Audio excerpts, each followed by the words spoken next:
This channel's content is strictly for educational and informational purpose and does not endorse or promote any form of violence, harm, illegal activities, self-injuries and communal disharmony. প্রদীপ দা, এইটা কি এই যে সুদীপ যেটা শুরু করলো, যে কনফিডেন্সটা ওরা দেখালো যে বিজয় মিছিলের, তাহলে কি আমি যদি শুধু কোচবিহারটাও ধরি, এই যে কোচবিহারে আসন রফা হলো না, এর ডিভিডেন্ডটা কি পুরোটা তাহলে তৃণমূলের ঘরে গেল? সেই কনফিডেন্স কি সেখান থেকেও আসছে?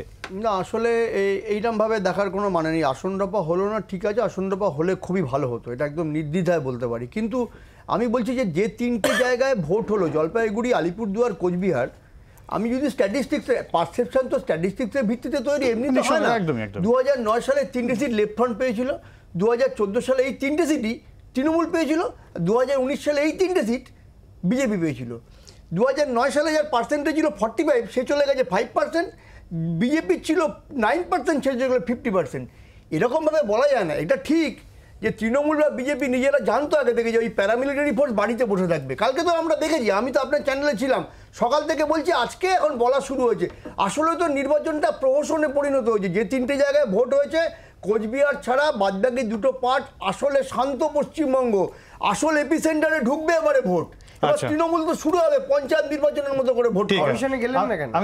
আমি শঙ্কুর কাছে আসবো।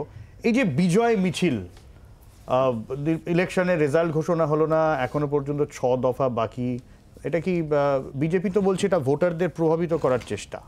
দেখুন, এটা তৃণমূল কংগ্রেস এবং তাদের উপদেষ্টা সংস্থা আইপ্যাকের স্ট্র্যাটেজি। তারা নিজেরা বুঝেছে 3-0-তে পিছিয়ে যেতে শুরু করেছে এবং এর এফেক্ট সর্বত্র পড়তে শুরু করেছে।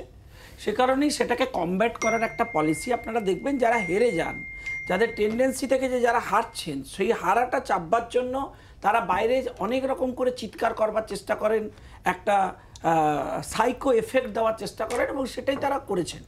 এবার তাতে আমি কোনো অপরাধের জিনিস দেখি না। নিজেরা হেরে যাবেন বুঝেছেন, এটা করছেন, এটা প্রমাণ করছেন করে যে হ্যাঁ আমরা হেরে যাব।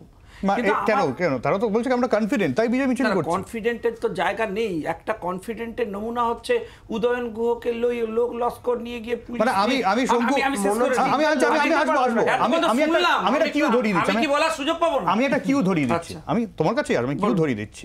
এই যে কনফিডেন্স, প্রধানমন্ত্রী টুইট করেছেন, এক্স হ্যান্ডেলে পোস্ট করেছেন, তিনি বলেছেন যে এই যে লোকসভার যে ভোট হয়ে গেল প্রথম দফার, এটা হচ্ছে ওয়ান সাইডেড ভোটিং হয়েছে, পুরোটাই বিজেপি এনডিএ জোটের কাছে আসবে এবং একটা হিস্টোরিক ভিক্টরি হবে। প্রথম দফার ভোটের পর যখন প্রধানমন্ত্রী এই এক্স হ্যান্ডেলে পোস্ট করছেন, তিনিও তারা পারসেপশন তৈরি করার চেষ্টা করছেন।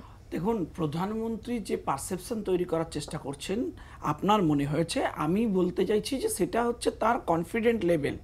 আর যারা তৃণমূল যদি বলে এটাও তাদের কনফিডেন্স, না, কনফিডেন্স লেভেলে কেউ বিজয় মিছিল করে না। নির্বাচনের ফলাফল ঘোষণার আগে করে দেখানোর চেষ্টা করেন যে ভাই আমি জিতে গেছি, তোমরা একটু আশা রাখো, হেরে গেছি বলে যুদ্ধের মাঝপথে তোমরা বসে পড়ো না, বাকিরা যেটুকু লড়াই টড়াই দিচ্ছ সেগুলো বন্ধ করে দিও না। দেখুন, আমি সেখানে কথা বলতে চাই না। আমি কোথায় কথা বলতে চাই আপনার শোতে, আমি এক লাইনে শেষ করব। উত্তরবঙ্গে আমরা একটা খুব ভয়ঙ্কর জিনিস লাস্ট ইলেকশনে দেখেছি।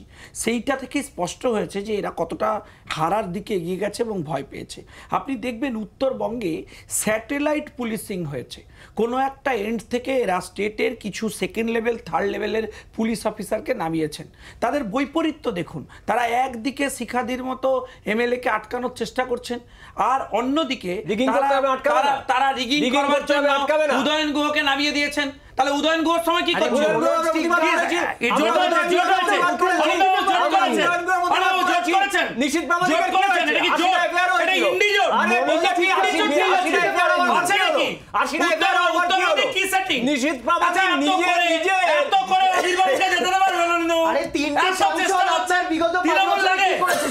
তৃণমূল লাগে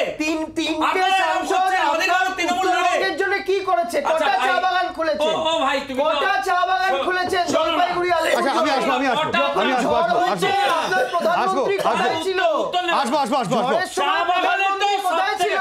চা বাগানের সব থেকে বড় ব্যবসা মমতা বন্দ্যোপাধ্যায়। আমি আসবো শঙ্কু সুদীপ আসবো, অনিন্দিতা আসবো, আমি সুমনদা কাছে আসবো। সুমনদা, বাংলার আওয়াজ, বাঙালির আবেগ, জি 24 ঘন্টা।